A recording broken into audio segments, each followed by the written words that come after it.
cordial saludo. Mi nombre es Pedro Edwin Durán Jiménez. En esta oportunidad haré una retroalimentación con respecto al tema de las obligaciones principales y accesorias.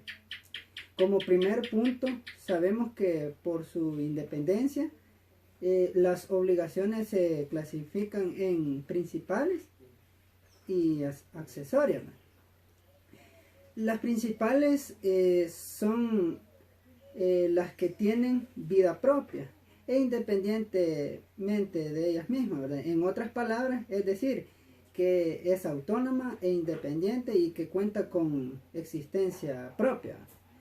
En cambio, las accesorias son las que tienen en la obligación principal que les da vida, ¿verdad? La razón de su existencia. Bueno, para dar una mejor explicación vamos a ir por partes, ¿verdad? Sabemos que en nuestro Código Civil, en el artículo 1308, nos explica que las obligaciones nacen de los contratos. Entonces, los contratos se denominan en este código unilaterales o bilaterales, ¿verdad? Según el artículo 1310. Los primeros son aquellos en que una de las partes se obliga hacia la otra y sin que ésta le quede obligada.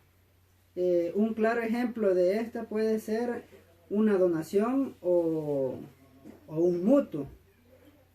Y el segundo es cuando las partes se obligan recíprocamente de una hacia la otra. Un ejemplo claro de esta puede ser la compraventa, que sabemos que es un contrato bilateral en donde se obligan ambas partes, ¿verdad?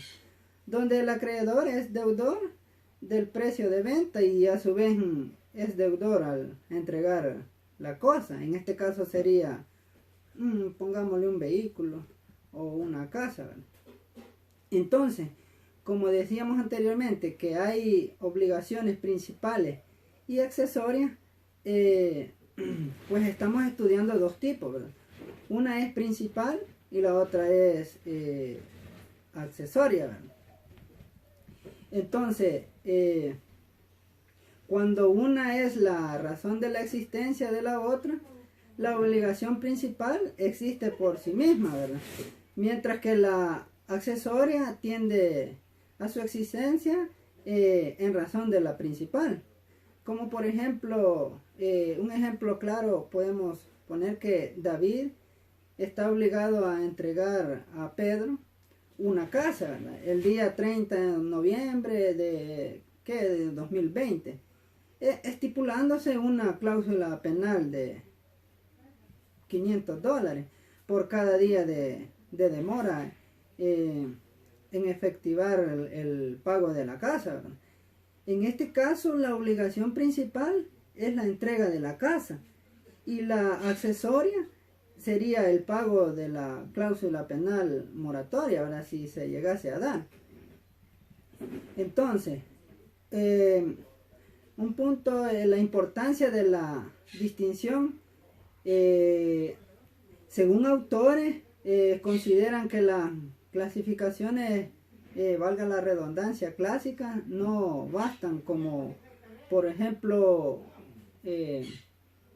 un autor Pizarro y Vallespino sostienen que la obligación principal es cuando su existencia o validez y eficacia y desarrollo funcional son autónomos e independientes, ¿verdad?, de cualquier otro vínculo de obligación. Las obligaciones accesorias es cuando dependen de estos aspectos de otra obligación principal y por lo tanto encuentra en esta razón de ser su existencia, ¿verdad?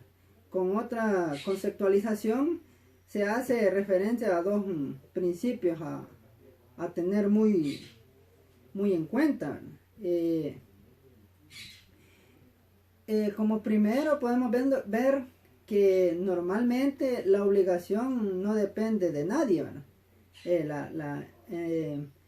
Por ende, la accesoriedad es una excepción a esa regla general, ¿verdad?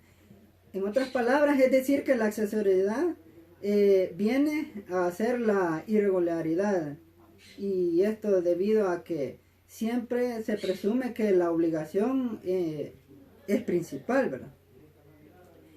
Lo accesorio sigue la suerte de lo principal, o sea, depende de lo principal, y sin embargo también hay excepciones a este principio, ¿verdad? Esta distinción se discute si es importante o si es meramente una distinción doctrinaria, ¿verdad? En el código tratan las que propiamente son designadas como cláusulas accesorias de obligación, y de la normativa legal surge la distinción entre los accesorios de la obligación y las cláusulas accesorias de la obligación, ¿verdad? Y a su vez los primeros comprenden dos categorías, ¿verdad? La obligación accesoria con relación al objeto y con relación al sujeto. Y los derechos accesorios del acreedor, como por ejemplo prenda, hipoteca, ¿verdad? Para los accesorios de la obligación rige la regla que consagra en nuestro Código Civil. Lo accesorio sigue la suerte de lo principal. Es decir, en otras palabras, extinguida la obligación principal, queda extinguida la obligación accesoria, pero la extinción,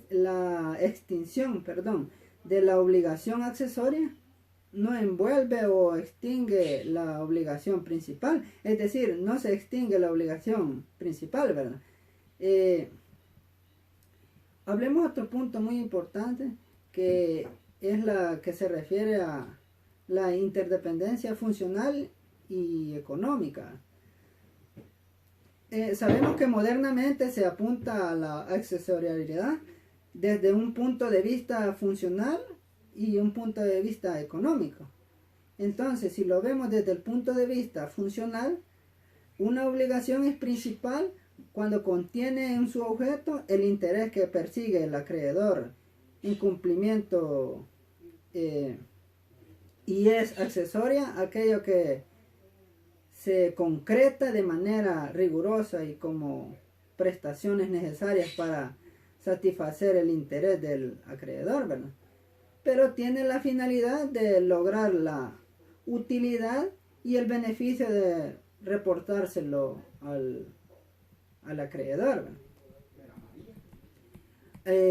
Ahora, si lo vemos desde el punto de vista económico, la obligación es principal cuando tiene como objeto los bienes y las cosas que el acreedor persigue de su deudor. Un ejemplo es una casa. Y como accesorias son todos aquellos bienes que no integran el interés del acreedor, que el deudor no se ha comprometido y que son de menor valor, ¿verdad? Como por ejemplo un equipo de computación la adquiere el acreedor, y determinados programas que contengan ese equipo serán los accesorios, ¿verdad? Y ya para finalizar, quiero hablarles de la fuente de la accesoriedad, ¿verdad? Lo que les explicaba anteriormente. Según la doctrina, las obligaciones accesorias solo reconocen como fuente la voluntad de las partes expresado en un instrumento, ¿verdad? O en un contrato, como puede ser un contrato de compraventa, entre otros, ¿verdad? Para otra posición tiene como fuente también la ley, ¿verdad?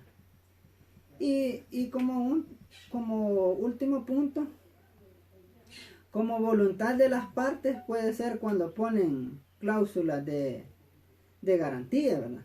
O cuando quieren satisfacer el interés personal, ¿verdad?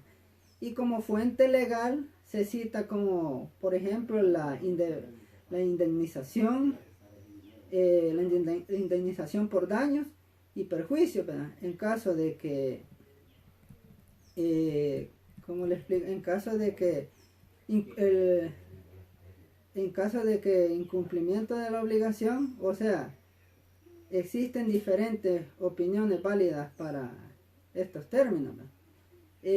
Hasta aquí mi participación concluye y